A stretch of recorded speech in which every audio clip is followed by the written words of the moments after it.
y hoy les vamos a hablar como de dos temas. Vamos a empezar hablando como de dermatitis del pañal. Intentamos hacer estas exposiciones más que todo como un enfoque muy inicial y muy de médico general, incluso si son temas de dermatología, pero al fin y al cabo vamos a terminar siendo médicos generales primero, entonces queríamos como hacer un enfoque más inicial de las patologías. Entonces vamos a empezar con dermatitis del pañal. En primer lugar, vamos a tener como unas generalidades, vamos a hablar un poquito de la fisiopatología, de las manifestaciones clínicas y por último vamos a hablar del tratamiento que le vamos a dar a esta enfermedad. Bueno, como generalidades hay que saber que se van a dar en dos extremos de la vida, se van a dar en los bebés que usan pañales y en los adultos mayores. Se ha visto que alrededor del 39% de los pacientes adultos mayores en hogares de asistencia van a tener incontinencia y van a tener uso de pañales, entonces también es muy importante tener esta patología en cuenta en los adultos mayores y no solo en los bebés, que es donde más se habla y donde más información e investigación hay. También se ha visto que en los pacientes neonatos que están hospitalizados, alrededor del 25 al 65% de los pacientes van a tener dermatitis del pañal, entonces es algo que vamos a ver muy seguido, es muy fácil de reconocer y tiene un tratamiento muy simple, entonces vamos a ver cómo reconocerlo y cuándo necesita adicionarse más tratamientos. Este tipo de dermatitis es una dermatitis, Valen, devuélvete, por favor. Es exclusiva de la zona del pañal y van a ser lesiones irritativas. Y es muy importante que vamos a tener lesiones por irritación directa del pañal, vamos a tener exacerbaciones por infecciones y vamos a tener otras patologías como diagnósticos diferenciales de la dermatitis del pañal que son independientes a todo lo del pañal y van a tener más que ver con lo nutricional y otros factores. Ahora sí, la fisiopatología de la dermatitis del pañal, vamos a tener primero unos factores predisponentes y lo que van a llevar a toda la cadena que va a dar la irritación es primero un exceso de hidratación y de humedad en la zona del pañal que se va a aumentar con el calor y un aumento del pH. Todo esto va a ser maceración del estrato córneo, que es la capa más superficial de la piel, además con el contacto de la orina y de las heces va a haber una presencia de lipasas y proteasas y puede haber una proliferación bacteriana. La mezcla de todo esto va a ser una alteración de la barrera cutánea de la piel de esta zona y por ende va a llevar a una irritación.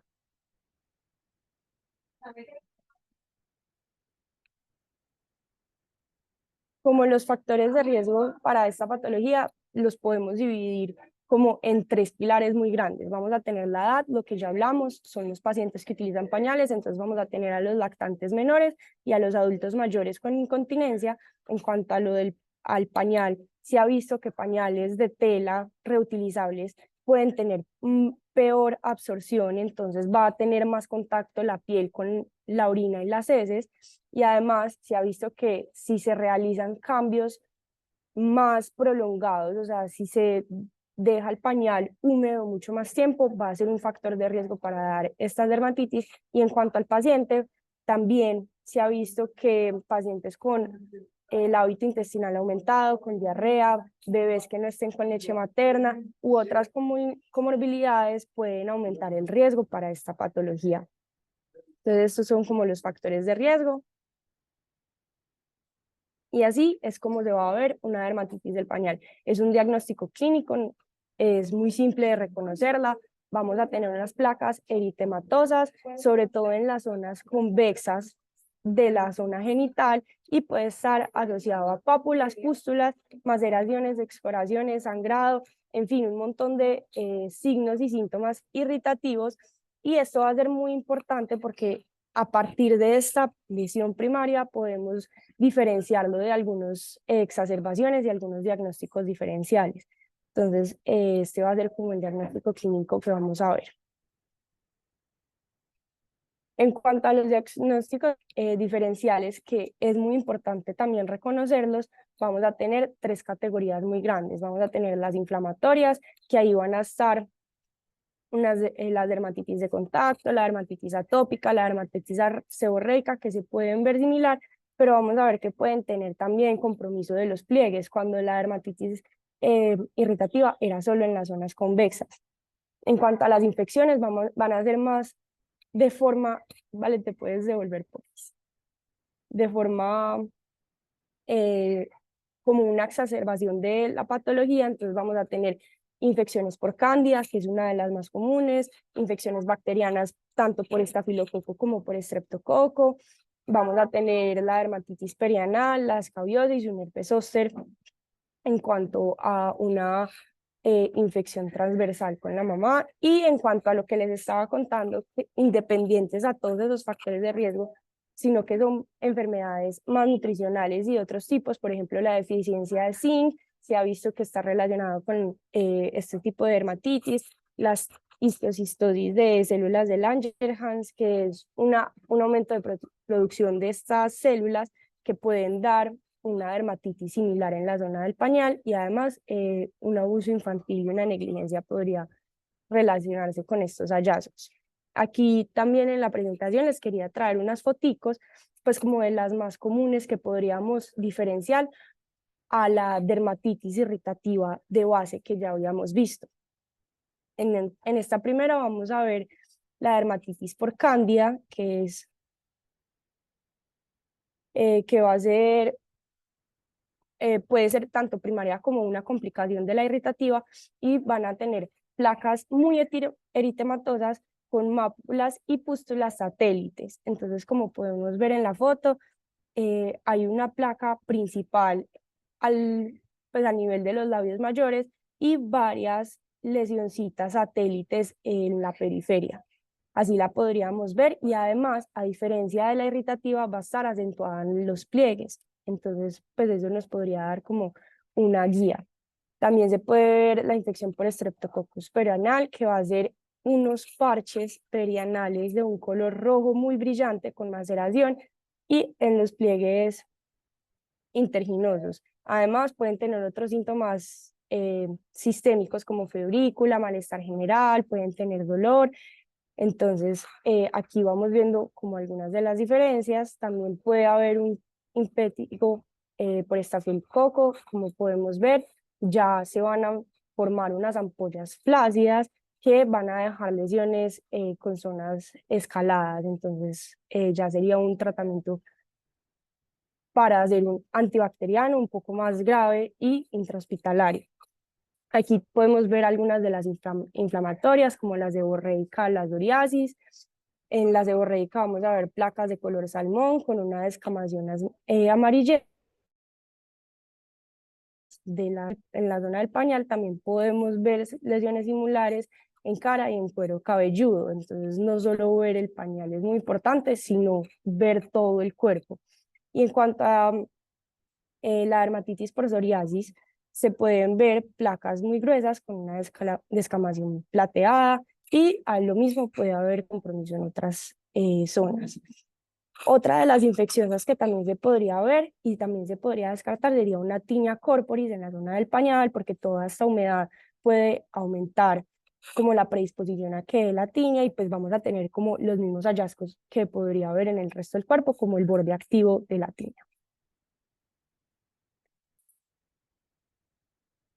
Bueno, para resumirlo,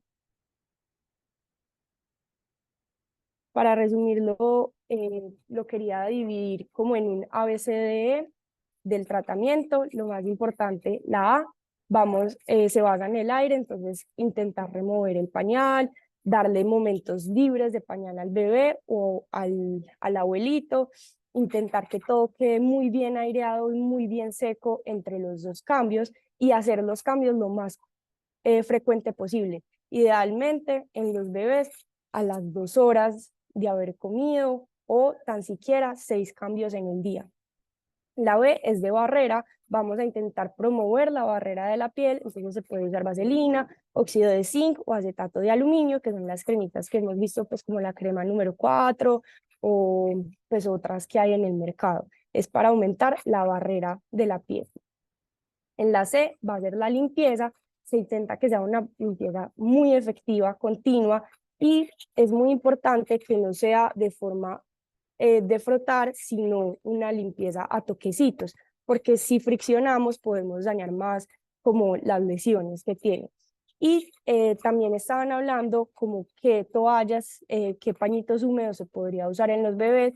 Hablaban los que se usaran solo toallitas con agua eh, tibia, otros hablaban de las toallitas desechables, pero hay que tener en cuenta que estas toallitas pueden tener cloruro de benzaconio, que es un componente que puede dar dermatitis de contacto. Entonces, en pacientes muy alérgicos, muy sensibles, idealmente evitar estos componentes porque pueden hacer esta dermatitis por los preservantes que tenga el pañal o por algunos colorantes, por cualquier componente que tenga el pañal. Entonces, intentar tenerlo lo más natural posible. En cuanto a la D, otra vez hablamos del pañal, intentar que sean pañales con muy buena absorción. Se ha visto que los pañales de tela que son reutilizables no tienen tan buena absorción y hacen más contacto de las heces y de la orina con la piel del bebé, entonces es ideal que sean de mayor absorción y desechables. Y en cuanto a la E, es muy importante dar la educación a los cuidadores, darles recomendaciones como todas las que ya hemos hablado sobre eh, mantener la zona muy seca, intentar cambios más frecuentes, cambiar los pañitos, cambiar los pañales, ver qué funciona más, qué funciona mejor con la piel del bebé o del viejito. Y además, recordarle a las mamás que puede estar relacionado en algunos pacientes, en algunos bebés que tengan intolerancias a algunas comidas, que les aumente el hábito intestinal, pues intentar ver cómo esa relación con las comidas para ver qué se puede comer y qué no. Y la lactancia materna también es un factor protector, entonces intentar darle muy buena lactancia materna a los bebés para que evitemos estas dermatitis. Aquí tenemos dos ejemplos de las cremitas que podemos usar para eh, reanudar la barrera. Como mejorar la barrera la vamos a aplicar en cada cambio o una vez o dos veces al día por más o menos una semanita, pues, y se va a ir viendo los cambios de la dermatitis, o sea, se va a ir viendo cómo mejora. Pero si no mejora, hay que pensar en otras cosas como las que ya vimos anteriormente. Entonces, si más o menos en 3 días se ve que no se mejora y tiene hallazgos como si fuera una cándida, se puede usar clotrimazol o miconazol aplicando 1 o 2 veces por día, perdón, por 4 días. Ahí no es por semana, es por día. Por más o menos 4 días. También se puede usar la nistadina, que es muy buena, nistatina, perdón, usarla más o menos 4 veces al día durante una semana. Si se ven cambios muy inflamatorios, se puede usar un ciclo corto de esteroides de baja potencia, se puede usar hidrocortisona o desonide, aplicarla otra vez, más o menos 1 o 2 veces diarias por 3 a 5 días, intentar que no se prolongue más, porque se ha visto pacientes y casos con síndromes de Cushing por el uso de esteroides por muy largo tiempo. En el caso de que sea una sospecha bacteriana, se puede usar antibióticos tópicos, pero en los casos más graves sería mejor dar los sistémicos como unas cefalosporinas o penicilinas. Y esto sería como una manera muy general del enfoque y de lo que podríamos ver en una pañalitis, en una dermatitis del pañal, lo que podríamos sospechar y como el manejo principal y cómo lo podríamos desglosar a los diagnósticos diferenciales no irritativos. ¿Alguna pregunta antes de seguir con el otro tema?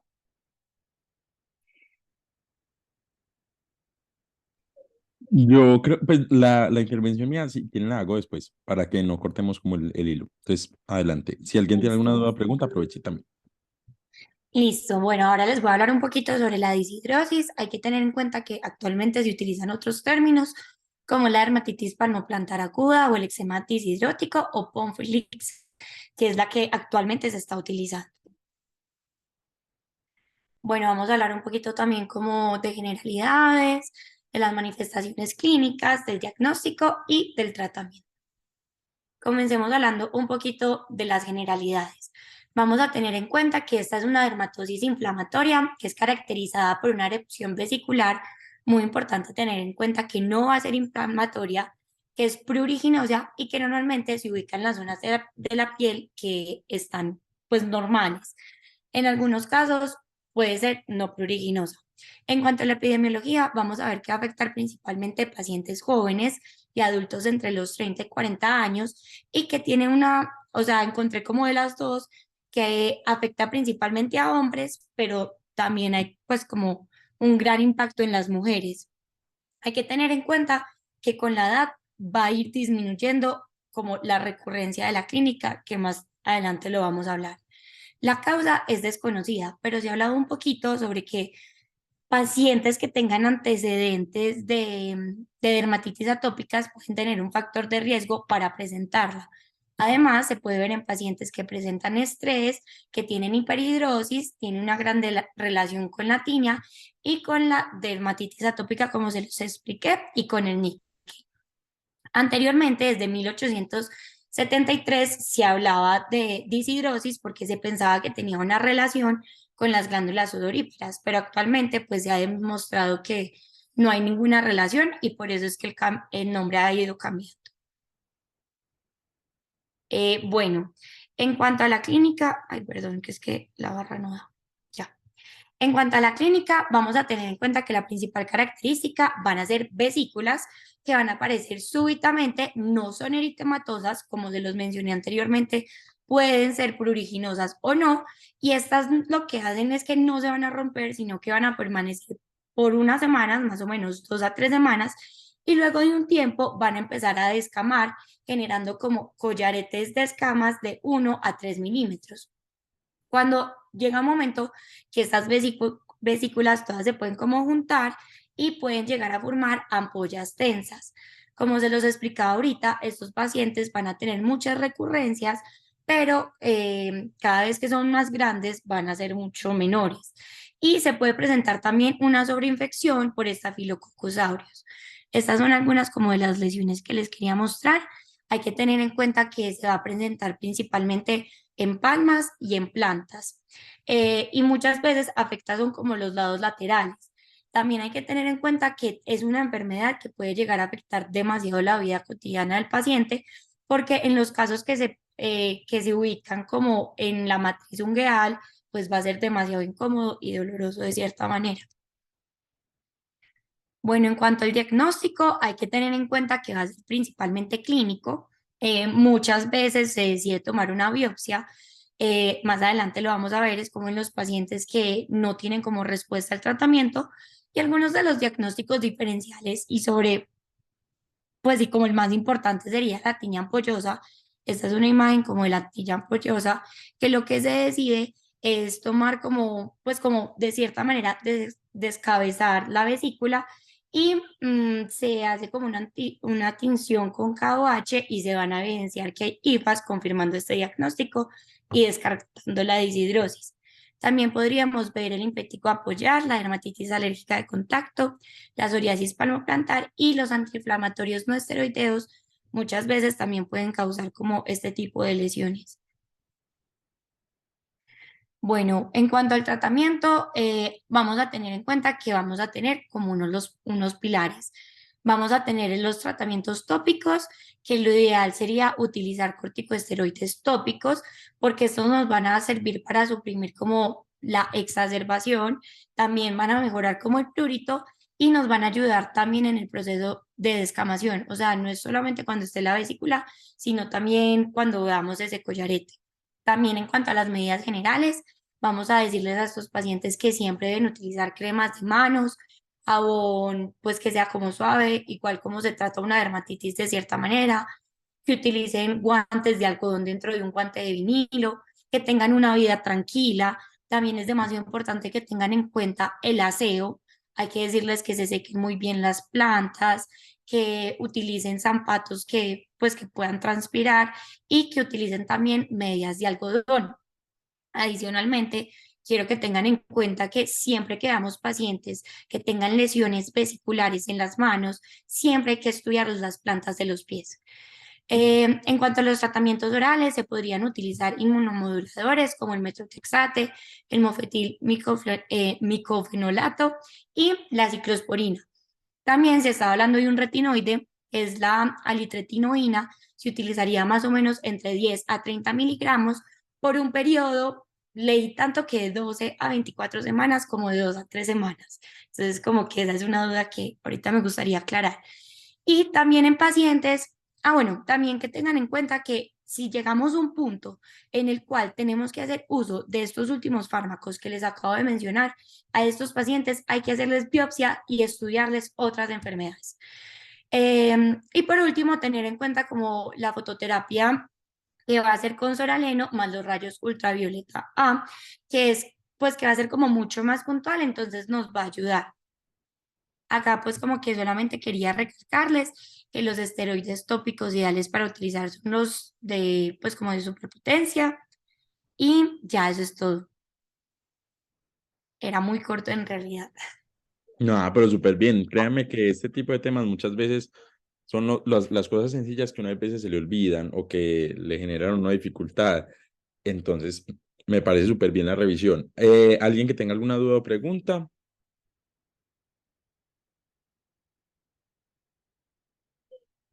Listo.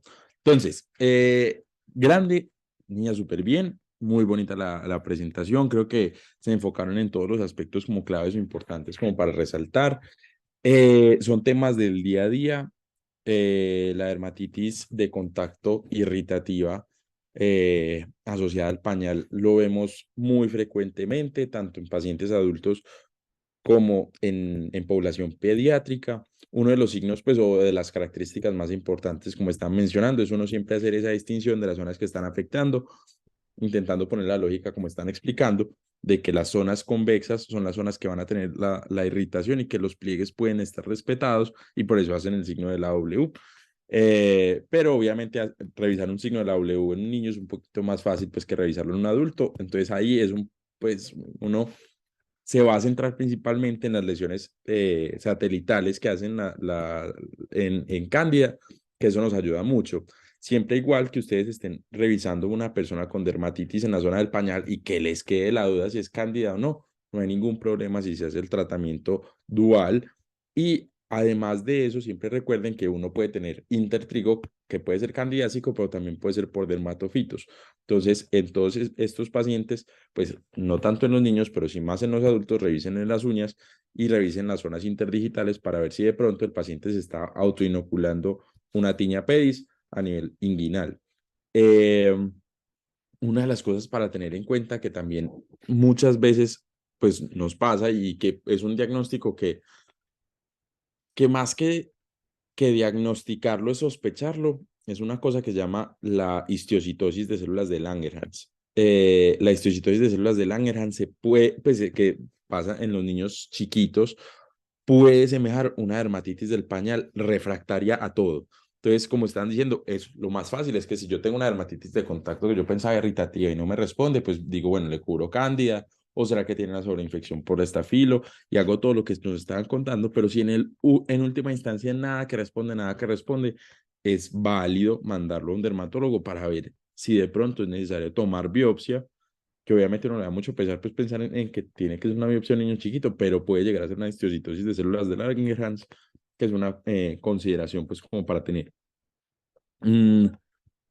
A grandes rasgos, digamos que esas son como las características más frecuentes. También otra cosa que uno puede tener, además de la sobreinfección pues por el estrepto y por el estafilo, de esas lesiones escaldadas, es muy frecuente que en los niños muy chiquitos, en los lactantes, hagan un eritema perianal que parece como si fuera una erisipela localizada ahí y es también por infección por estafilo aureus, para tener en cuenta como diferencial. Pero si es una lesión mucho más localizada, no es tan extensa como sería una dermatitis de contacto irritativa. Buenas cremas de pañal, las que estaban mencionando, la número 4, la Nelind, Almipro también tiene crema de pañal y es muy buena y relativamente económica. Entonces, todas esas las pueden tener como en su roster de posibilidades. Eh, y no sobra, pues obviamente, pues yo no tengo niños, afortunadamente, pero si el niño puede estar, mientras, pues si tiene una dermatitis de contacto irritativa muy marcada, pero puede estar sin el pañal por tiempos como prolongados, eso, para que se airee, por así decirlo, también es una muy buena alternativa. Y pues uno creería que es más que obvio, pero idealmente cambiar el pañal lo más rápido posible, que hay veces los dejan ahí como zancochándose, y eso pues literal, hay dermatitis de contacto irritativas que son motivo para decir, pues en este entorno hay maltrato, porque en serio llegan con unas irritaciones impresionantes. Y frente al Ponfolix, van a ver que mucha gente ya le está diciendo Ponfolix, que pues yo, la primera vez que yo llegué a Clínica CES, llegaron como este paciente tiene un Ponfolix y yo, sí, claro, evidentísimo. Y yo no tengo ni puta idea qué es eso. Y bueno, nada, es literal un eczema discirótico, pero ustedes saben que muchas veces en dermatología siempre nos gusta confundirnos o dificultar las cosas para todo el mundo para que parezca que es más difícil de lo que es. Hay veces que hay unos eczemas disciróticos más evidentes. Entonces, hoy, por ejemplo, hubo una paciente que nos interconsultaron en el general, una materna con lupus que tenía unas lesiones de eczema discirótico y me pareció muy llamativo que ella las asocia siempre a la exacerbación de su misma patología lúpica. Entonces no es que sea necesariamente una manifestación del lupus, pero siempre que yo tengo una reactivación inmune en los pacientes con una dermatitis de contacto, con un eczema discirótico, pues igual, a fin de cuentas, es algo inmunomediado, entonces pueden llegar a tener exacerbaciones de este tipo de cuadros.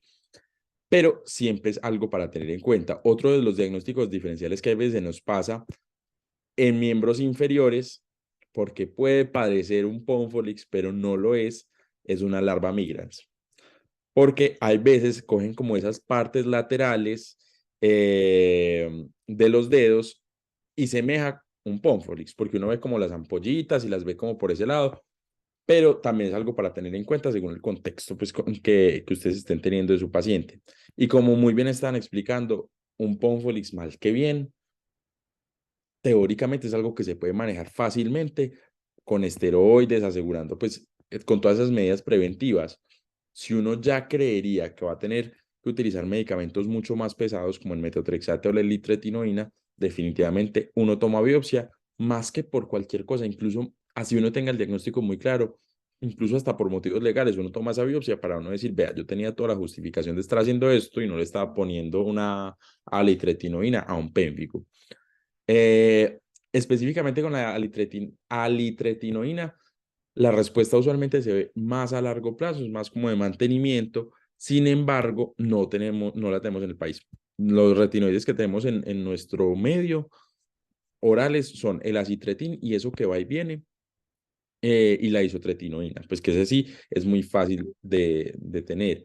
¿Qué es la cosa? Que los retinoides actúan en distintos receptores. O sea, los retinoides tienen un receptor que es el RAR y el RXR, que los dos tienen funcionamiento a nivel del núcleo, pero la isotretinoína no actúa sobre ninguno de esos dos. O sea, todavía no se sabe muy bien exactamente qué es lo que hace para hacer seborregulación, pero con base en eso, uno no podría decir, es que no tengo alitretinoína, entonces igual le voy a poner a este paciente isotretinoína a ver qué pasa.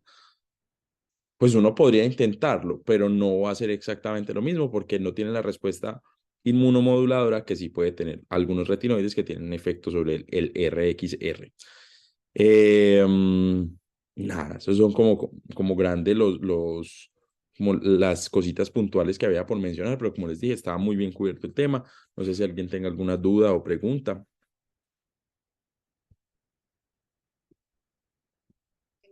Yo tengo una pregunta. Cuéntamelo.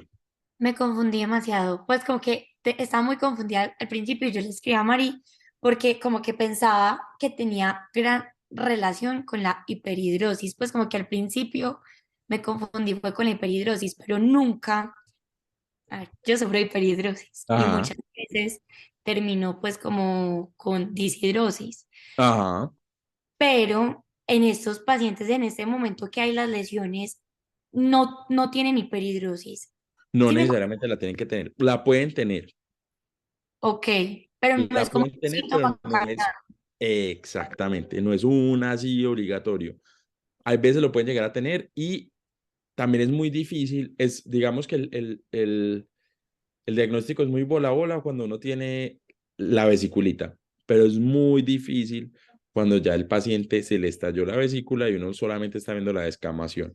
Entonces ahí más uno puede preguntar por síntomas de hiperhidrosis, pero también preguntar por exacerbaciones según cierto tipo de clima, porque puede que el paciente no tenga una hiperhidrosis marcada, esos que ponen la mano en el papel y les queda pegada, como sé que le puede pasar a muchos, pero igual es un paciente que puede sentir que tiene un aumento, pues o que le pasa más frecuentemente si está utilizando guantes o si está en un entorno caliente o incluso si está utilizando pues el calzado más apretado.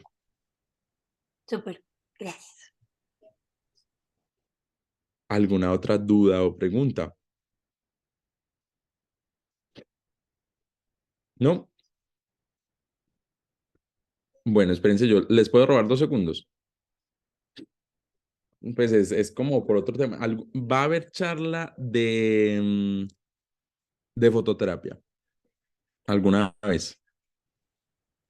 Pues acuérdate, nosotros mandamos Ajá. el Excel, pues que era como temas como propuestos, y si alguien quería poner un tema nuevo, pues lo podía poner. Por el momento creo que no hay, pues no hay una Si función donde están quieren, propuestos. veamos, a ver, pues abril para mí es un mes un poquito más tranquilo. Si quieren, en alguna de esas fechas me sacan un espacio, pues me cuadran uno de esos jueves de esos jueves, de esos martes y hablamos de fototerapia. ¿Listo? Para Listo. que entiendan bien qué es NBVB, qué es PUA, porque cuando ustedes llegan a Sabaneta, hay veces, pues cuando hay residentes, pues el residente es el que llena esa historia, pero a veces le toca a ustedes llenar la historia manual y que sepan un poquito más de qué es lo que estaban haciendo ahí, porque pues uno lo ve como algo muy sencillo, pero la verdad, la fototerapia es pues una fortaleza muy grande que tiene la universidad, incluso pues si en última instancia hacen el posgrado específicamente en la universidad, pues eso es como uno de los grandes atractivos, no solamente pues a nivel de la ciudad, sino a nivel nacional, de que tengamos pues ese servicio. Entonces yo les explico un poquito de fototerapia.